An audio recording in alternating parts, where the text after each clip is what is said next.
Hello friends, मैं Gautam Kumar best study with Gautam में आप लोगों का पुनः स्वागत करता हूं। जैसा कि आज आप लोग नोटिफिकेशन देखे होंगे बीएसएससी द्वारा जारी किया गया है। उस नोटिफिकेशन में जो एग्ज़ाम डेट टेंटेटिव है यानी संभावित डेट है 26 नवंबर एंड 27 नवंबर। ये आप लोगों के लिए गुड न्यूज़ है। जिनका तैयारी अभी रह गया है, जिनको भी लग रहा था कि अभी पूर्णतः तैयारी नहीं हो पाया है, उनके लिए ये अच्छी समाचार है। क्योंकि अभी भी एग्ज़ाम में लगभग 2.5 से 3 महीना बचा हुआ है, तो अब भी आप लोग लग जाइए तन मन से और एग्ज़ाम को क्लियर कीजिए। और चूँकि आप लोग को मैं बता रहा था, जितने भी प्रीवियस क्वेश्चन आए हुए हैं उनका मैं डिस्कस कर रहा था, तो उसी कड़ी में आज हम लोग हिस्ट्री का क्वेश्चन लेकर चल रहे हैं और देखते हैं हिस्ट्री के क्वेश्चन कैसे पूछे हैं और उस क्वेश्चन को कैसे हम लोग हल करेंगे और उससे संबंधित और कौन कौन से क्वेश्चन बन सकते हैं। तो चलिए हम लोग देखते हैं इतिहास का क्वेश्चन, प्राचीन भारत का क्वेश्चन। तो आइए चलते हैं पहला क्वेश्चन। पहला क्वेश्चन है कि प्राचीन नगर तक्षशिला, जो कि नाम आप लोग सुने होंगे, जानते होंगे कि प्राचीन नगर तक्षशिला निम्नलिखित में से किनके बीच स्थित है। ये क्वेश्चन पूछा हुआ है। प्रथम स्नातक स्तरीय पीटी के एग्जाम 18/12/2011 को हुआ था, उसमें ये क्वेश्चन पूछा हुआ है। तो पहले समझते हैं कि तक्षशिला है कहाँ। जो तक्षशिला नाम सुने आप लोग, तक्षशिला है कहाँ। मैप के सहारे हम लोग देखते हैं कि किन किन नदियों के बीच स्थित है। तो यहाँ पर देखिए, आप लोगों को दिखाई दे रहा होगा, ये नदियाँ हैं। सबसे ऊपर है सिंधु नदी, उसके बाद झेलम, उसके बाद चिनाब, तब रावी, ब्यास और लास्ट में सतलज है। तो जो तक्षशिला का स्थान है, सिंधु और झेलम के बीच तक्षशिला है और झेलम और चिनाब के बीच पोरस है। तो इस एग्जाम में तो तक्षशिला पूछा, तो इसके हिसाब से सिंधु और झेलम होगा। अगर पोरस पूछ दे, अगर अगला एग्जाम में स्नातक स्तरीय तृतीय एग्जाम में पूछ दे पोरस, तो पोरस का जो राज्य है झेलम और चिनाब के बीच में होगा। इसलिए आप लोग दोनों राज्य याद रखिए, तक्षशिला और पोरस। तक्षशिला है सिंधु और झेलम और पोरस है झेलम और चिनाब। तो यहाँ पर जो आंसर होगा सिंधु और झेलम, ये हुआ तक्षशिला इन्हीं दो नदियों के बीच में स्थित है। अब हम लोग इससे संबंधित और भी फैक्ट हैं, उस फैक्ट को भी देख लेते हैं कि अगर इससे क्वेश्चन भी पूछे तो हम लोग आसानी से हल कर सके। तो चलते हैं अन्य फैक्ट की तरफ। इनसे और कौन कौन से फैक्ट हो सकते हैं, कौन कौन से क्वेश्चन बन सकते हैं। भारत पर पहला जो आक्रमणकारी हुआ डेरियस प्रथम या दारा प्रथम, जो आक्रमण किया था 516 BC यानी ईसा पूर्व, वो कहाँ का था? ईरान का था। और दूसरा तो जो था यूनानी आक्रमणकारी था, इसका नाम सिकंदर था। ये कहाँ का था? इसको अलेक्जेंडर द ग्रेट कहते हैं। ये यूनान का था। ये कब आक्रमण किया? 326 ईसा पूर्व में, यानी 326 BC में आक्रमण किया। तो इससे संबंधित, सिकंदर से संबंधित, जो कि बहुत ही महत्वपूर्ण शासक है एंशिएंट हिस्ट्री का, इससे जो फैक्ट बनते हैं उसको हम लोग थोड़ा देख लेते हैं कि सिकंदर से संबंधित कौन कौन से फैक्ट, कौन कौन से क्वेश्चन आने की प्रबल संभावना है। तो देखिए, सिकंदर के पिता का क्या नाम? फिलिप द्वितीय। सिकंदर जो था 336 ईसा पूर्व में मकदूनिया का शासक बना। उस समय इसकी उम्र मात्र 20 वर्ष थी। सिकंदर मात्र 20 वर्ष की उम्र में मकदूनिया का शासक बना था। अब देखिए, भारत से स्वदेश प्रस्थान, भारत में कब आया? 326 में आक्रमण किया। यहाँ से कब गया? 325 BC में गया। तो भारत में रहा कितने दिन? तो मात्र 19 महीने रहा। तो भारत में रहने की अवधि 19 माह। इसकी मृत्यु कब हुई? 323 ईसा पूर्व में। 323 ईसा पूर्व में बेबीलोन में मृत्यु हो गई। इस समय उसकी उम्र कितनी थी? तो मात्र 32 वर्ष थी। इसलिए आप लोग ये भी लिख लीजिए कि इस समय जो उम्र थी इसकी मात्र 32 वर्ष। जब सिकंदर की मृत्यु हुई बेबीलोन में 323 BC में, उस समय सिकंदर की उम्र मात्र 32 वर्ष थी। 20 वर्ष में शासक बना और 32 वर्ष में इसकी मृत्यु हो जाती है। अब हम लोग चलते हैं, सिकंदर जो था खैबर दर्रा, सिकंदर खैबर दर्रा द्वारा भारत में प्रवेश किया। ये आप लोग याद रखिएगा कि सिकंदर भारत में किस दर्रा द्वारा प्रवेश किया? तो खैबर दर्रा द्वारा प्रवेश किया। अगला पॉइंट है, सिकंदर के समय भारत में 2 राज्य बहुत महत्वपूर्ण थे। जब सिकंदर भारत में आक्रमण किया उस समय भारत में बहुत से राज्य थे, जिसमें से 2 राज्य सबसे महत्वपूर्ण थे। पहला तक्षशिला, जो यहाँ पर है, और पोरस, जो कि यहाँ पर है। यानी तक्षशिला सिंधु और झेलम के बीच और पोरस झेलम और चिनाब के बीच। तो तक्षशिला में आम्भी शासक था और पोरस जो था ये भी शासक का नाम है इसके स्थान के नाम पर। तो पोरस था यहाँ का शासक, झेलम और चिनाब का जो बीच जो क्षेत्र था उसका शासक पोरस था, यानी एक आम्भी और एक पोरस। तो यहाँ पर देखिए राजा आम्भी का राज्य जो था तक्षशिला में था, ये सिंधु और झेलम के बीच में है पहला राज्य। और दूसरा सबसे महत्वपूर्ण था पोरस का राज्य जो कि झेलम और चिनाब के बीच में है। याद रखिएगा ये दोनों पूछता है, एक सिंधु और झेलम, एक झेलम और चिनाब। अब अगला पॉइंट है कि बितस्ता झेलम, झेलम का प्राचीन नाम बितस्ता है, ये भी याद रखिए। झेलम का जो आज हम लोग झेलम नदी कहते हैं उसका प्राचीन नाम बितस्ता नदी है।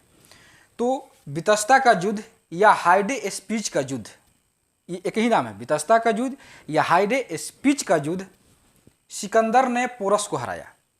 ये दोनों के बीच हुआ, पोरस और सिकंदर के बीच। क्योंकि पहला आक्रमण तक्षशिला पर किया सिकंदर, जहाँ का राजा आम्भी था, तो आम्भी ने सिकंदर से हाथ मिला लिया, यानी सिकंदर का सहयोग किया। इसके सहयोग से सिकंदर ने पोरस पर आक्रमण किया और पोरस ने डट कर सामना किया सिकंदर से और अंततः पोरस को हारना पड़ा सिकंदर से। तो इसी युद्ध का नाम है हाइडेस्पीच युद्ध या बितस्ता का युद्ध या झेलम का युद्ध। तो ये युद्ध कहाँ हुआ था? झेलम नदी के किनारे। ये भी पूछता है कि बितस्ता का युद्ध, चूंकि नाम से स्पष्ट है कि झेलम दिया हुआ है, बितस्ता यानी झेलम का युद्ध, तो किसके किनारे हुआ था, किस नदी किनारे हुआ था? झेलम नदी किनारे। तो इस क्वेश्चन से संबंध इतने सारे फैक्ट हैं, इस फैक्ट को आप लोग याद कर लीजिए, इससे क्वेश्चन बार बार आते हैं। तो अब हम लोग चलते हैं दूसरे क्वेश्चन की तरफ। क्वेश्चन नंबर 2, हड़प्पा सभ्यता संबंधित है। ये पूछ रहा है कि हड़प्पा सभ्यता किस युग से संबंधित है। तो ऑप्शन देखते हैं, कांस्य युग से, नवपाषाण युग से, पाषाण युग से, लौह युग से। ये क्वेश्चन पूछा हुआ है प्रथम स्नातक स्तरीय पीटी एग्जाम 18/12/2011 को जो हुआ था उसमें क्वेश्चन पूछा हुआ है।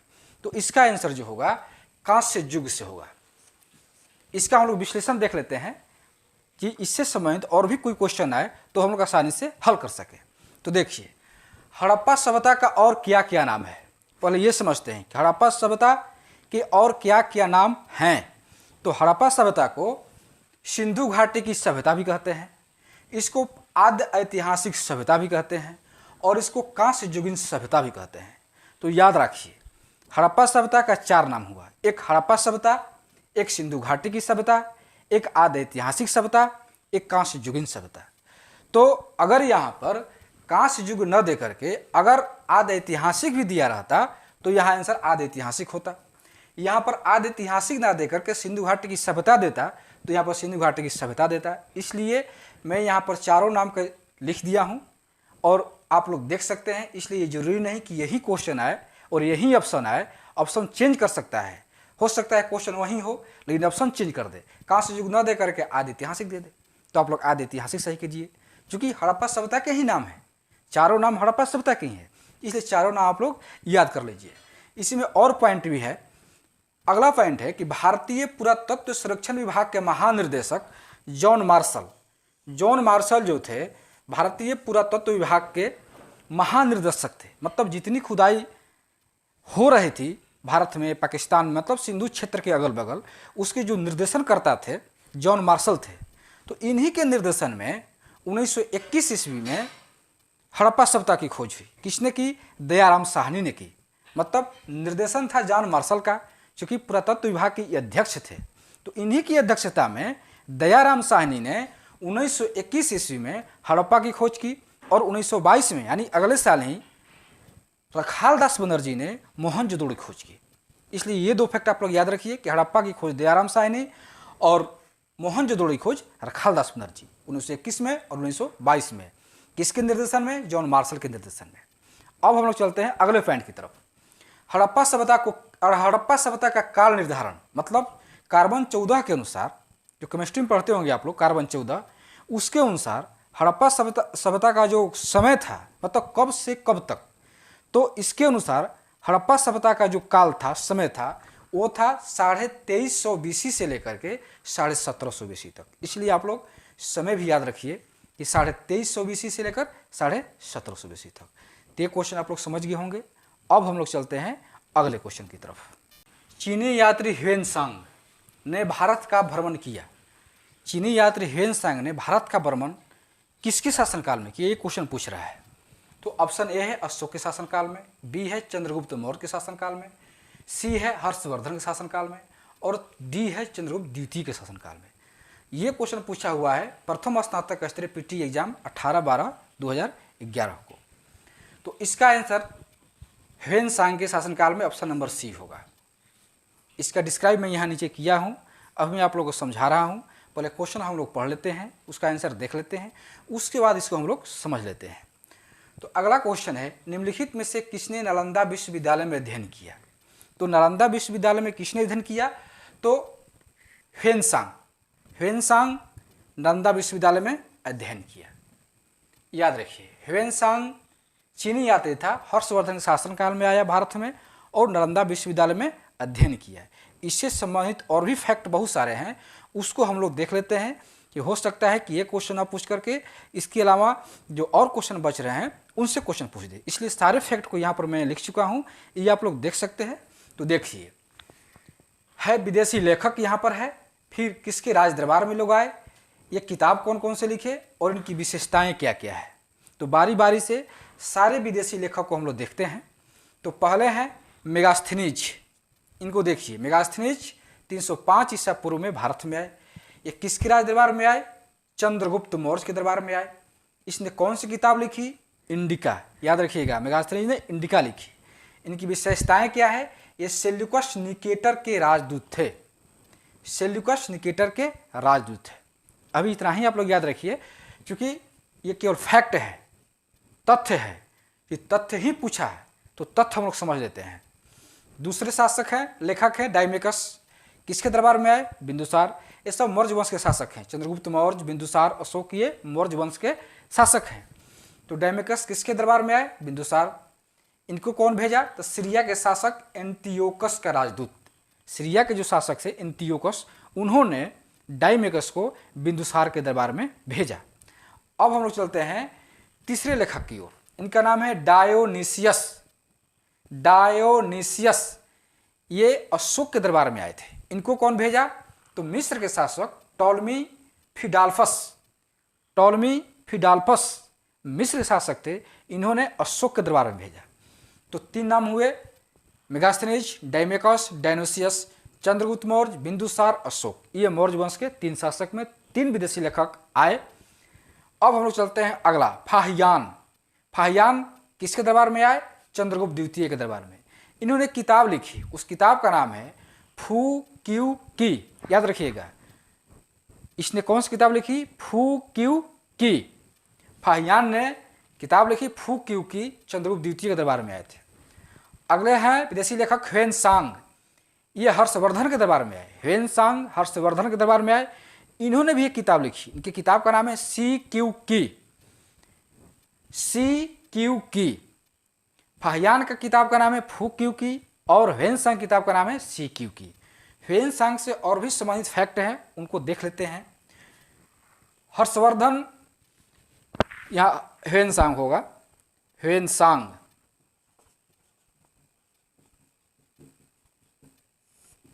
ह्वेन-सांग नालंदा विश्वविद्यालय में अध्ययन किया।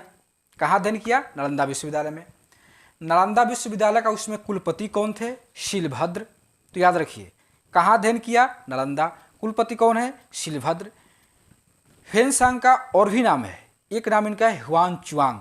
याद रखिए, ह्वेन-सांग कहिए या हुआन चुआंग कहिए, यहाँ पर लिखा हुआ है हुआन चुआंग। और एक इनका एक और नाम है प्रिंस ऑफ पिलग्रिम्स, यानी यात्रियों का राजकुमार। प्रिंस ऑफ पिलग्रिम्स यानी यात्रियों का राजकुमार। और हुआन चुआंग ये ह्वेन-सांग का नाम है। तो इनसे संबंधित जो फैक्ट है आप लोग यहाँ पर देख चुके हैं, इसलिए इसको भी आप लोग याद रखिए। अगले विदेशी लेखक है अल-बरूनी। अल-बरूनी किसके दरबार में आए, मोहम्मद गजनवी के दरबार में आए। इन्होंने किताब लिखी, किताब का नाम क्या है, किताबुल हिंद यानी तहकीके हिंद। किताबुल हिंद कहिए या तहकीके हिंद कहिए, किताबुल हिंद या तहकीके हिंद। अगला है इब्न बतूता, ये किसके दरबार में आए, मोहम्मद बिन तुगलक, तुगलक वंश।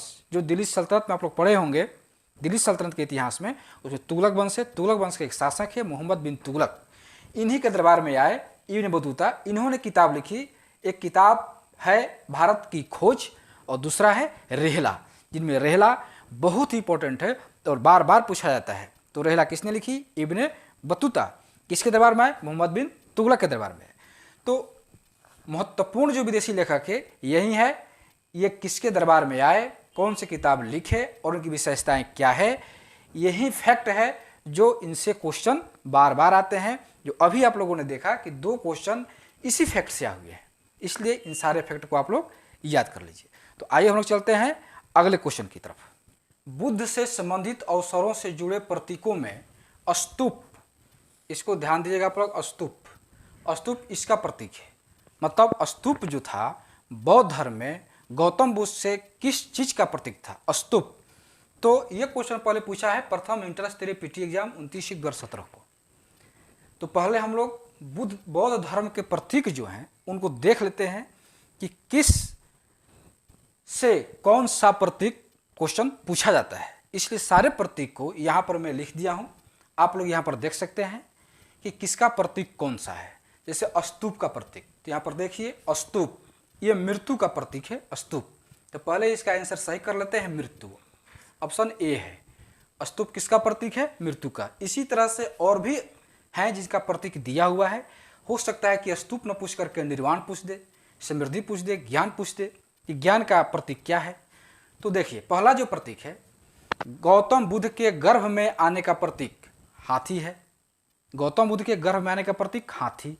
उसके बाद जन्म का प्रतीक, जब उनका जन्म होता है उस उनका प्रतीक क्या था? तो कमल, और कहीं कहीं साढ़ भी देता है। तो कमल अगर दे ऑप्शन में तो कमल, और साढ़ दे तो साढ़। दोनों नहीं दे सकता, एक ही दे सकता है। तीसरा है गृह त्याग।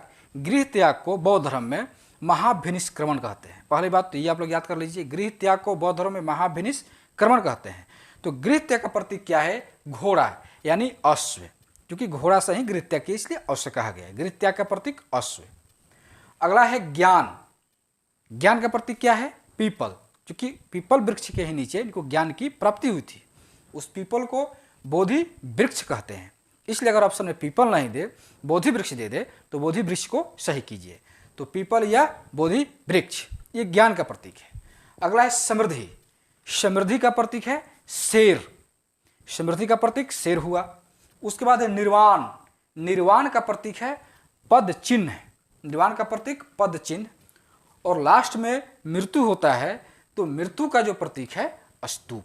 तो यहां से क्वेश्चन पूछा हुआ है मृत्यु। इतना ना पूछ करके, 6 नहीं पूछ करके अंतिम मृत्यु पूछा हुआ है। स्तूप जो है ये मृत्यु का प्रतीक है। इसलिए आप लोग 7 जो प्रतीक है बौद्ध धर्म संबंधित 7 को आप लोग याद कर लीजिए। तो अभी आप लोगों ने देखा कि जो भी प्रश्न बीएसएससी द्वारा पूछे गए हैं इतिहास से, प्राचीन भारत से संबंधित, लगभग क्वेश्चन को, अभी बहुत सारे क्वेश्चन हैं प्राचीन भारत से, ये तो मात्र 5 क्वेश्चन है, बहुत सारे क्वेश्चन प्राचीन भारत से पूछे हुए हैं। तो अभी आप लोगों ने देखा कि इनका क्वेश्चन जितना पूछा हुआ है उस सारे क्वेश्चन को हम लोग अभी डिस्कस किए, और उससे संबंधित जितने और भी क्वेश्चन बन सकते हैं उसको हम लोगों ने देखा कि इससे संबंधित और कौन कौन क्वेश्चन बन सकते हैं।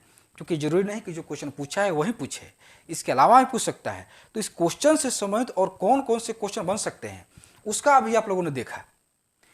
तो आज का क्लास हम लोग यहीं स्टॉप करते हैं, और कल की क्लास में फिर हम लोग मिलते हैं एक नए टॉपिक के साथ, और देखते हैं कि कल कौन सा टॉपिक हम लोग प्रारंभ करते हैं। आप लोग कमेंट में कमेंट कीजिए कि सर ये टॉपिक ठीक रहेगा सीजीएल के लिए। और आप लोग को मैं बता ही चुका हूँ जो सीजीएल का जो संभावित डेट है 26 और 27 नंबर दे दिया गया है। तो उसके हिसाब से आप लोग तैयारी को एक नई दिशा दे सकते हैं, क्योंकि अब आप लोग का समय कुछ बढ़ गया है। लगभग 2.5 से 3 महीना समय है, बहुत समय है। 2.5 से 3 महीना ये समय बहुत ज़्यादा कहा जाता है। इसलिए आप लोग अब इत्मीनान के साथ पढ़िए, धैर्यपूर्वक पढ़िए, और जो मैं बता रहा हूँ क्वेश्चन का जो पैटर्न मैं बता रहा हूँ उसको आप लोग आराम से एकदम दिमाग शांत करके उसको आप लोग देखते जाइए, और देखिए आप लोग कैसे जीएस में 75 में 70 तक हल कर सकते हैं। और आप लोग मैथ रीजनिंग तो आप लोग देखते ही होंगे, उसको देखते रहिए, करंट को देखते रहिए। तो आज का क्लास बस इतना ही, कल के लेक्चर में हम लोग मिलते हैं। धन्यवाद।